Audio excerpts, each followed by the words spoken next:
Alors pour l'onglet révision, donc cet onglet-là va m'aider à corriger au fur et à mesure votre document, ou bien aussi à mettre des petits commentaires que vous allez vous-même revoir au fur et à mesure de votre travail. Ça veut dire que par exemple, si vous avez un doctorat que vous êtes en train de rédiger et que vous avez besoin de mettre un petit commentaire pour que la fois prochaine où vous ouvrez votre document, vous vous rappelez de voilà, il faudra faire ça et ça et ça. Vous pouvez mettre un petit commentaire au niveau de l'endroit où vous souhaitez appliquer des modifications la fois prochaine où vous ouvrez votre document. Par exemple, si je viens ici et je clique sur nouveau commentaire, je peux venir dire que voilà, il faudra changer le titre ou bien mettre une petite question pour que quelqu'un d'autre, si jamais quelqu'un d'autre va vouloir lire ce document, il pourra voir le commentaire et répondre ou non, répondre ou bien résoudre ce problème-là.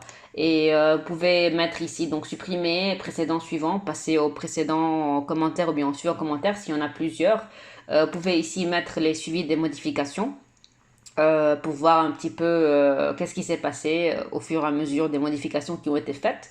C'est surtout, ça se passe entre prof et étudiant, si vous voulez. Si un étudiant envoie un document à son prof pour correction, alors le prof peut indiquer des commentaires ou bien aussi il peut effacer ou bien changer des choses. Tout dépend de ce qu'il est en train de faire. Et l'étudiant pourra ainsi suivre faire le suivi des modifications qui ont été faites par le prof. Voilà. Et ce qu'on peut aussi faire, c'est accepter ou refuser si on a envie de voir les commentaires ou bien les modifications, les accepter ou les refuser. On peut aussi, donc ici, on peut appliquer des règles typographiques. On peut même avoir donc accès au dictionnaire. On peut même faire des statistiques pour voir un petit peu, de connaître immédiatement le nombre total de notre document, etc. Donc voilà un peu de quoi il s'agit lorsque l'on utilise l'onglet révision. Et finalement, si on passe à l'onglet affichage, donc cet onglet-là, ce n'est pas l'affichage définitif de quand vous allez imprimer votre document. C'est pas ça. C'est plutôt la présentation de votre logiciel. Ça veut dire tout ce qu'il y a autour de votre page Word ici. Par exemple, si je choisis ici de passer en mode de plan, vous allez avoir, regardez, votre style a changé. Si je clique, donc si je reviens ici en affichage et je reclique sur page, je vais revenir au plan d'une page. Si je clique sur brouillon, je vais avoir le mode brouillon qui va s'afficher sur mon logiciel. Donc je vais revenir en mode page.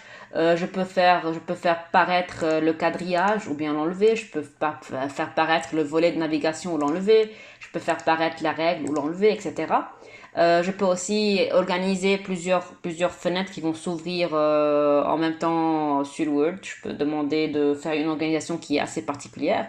Et je peux aussi ici, ce qui est très important et très intéressant et assez poussé, je peux enregistrer une macro.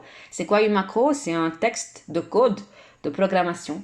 Par exemple, si je suis en train de rédiger quelque chose avec un format assez spécial, avec des choses assez spéciales, et que j'ai envie que ces choses-là soient programmées de sorte à refaire ces choses-là pour d'autres documents en faisant juste un simple clic de la macro que je suis venu enregistrer ici.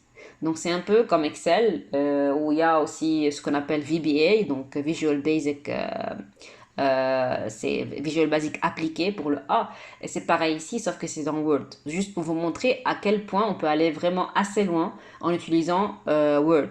Et donc voilà de quoi il s'agit un peu en gros pour les onglets qui sont là. Et une fois on termine notre document, on peut aller dans Fichier, on peut enregistrer notre document. On peut aussi choisir une extension, que ce soit PDF ou bien autre. On verra ça après. Et voilà un petit aperçu. Donc on est allé voir un petit peu en gros de quoi il s'agit dans tous les onglets. Et juste pour vous montrer que il y a vraiment beaucoup d'options avec Word. On peut aller des choses vraiment très basiques jusqu'à des choses assez poussées, même vraiment très poussées, jusqu'à arriver à une programmation. Et juste pour vous montrer que Word va être quand même est déjà ou va continuer d'être la plus grosse référence en matière d'éditeur de texte. Donc voilà.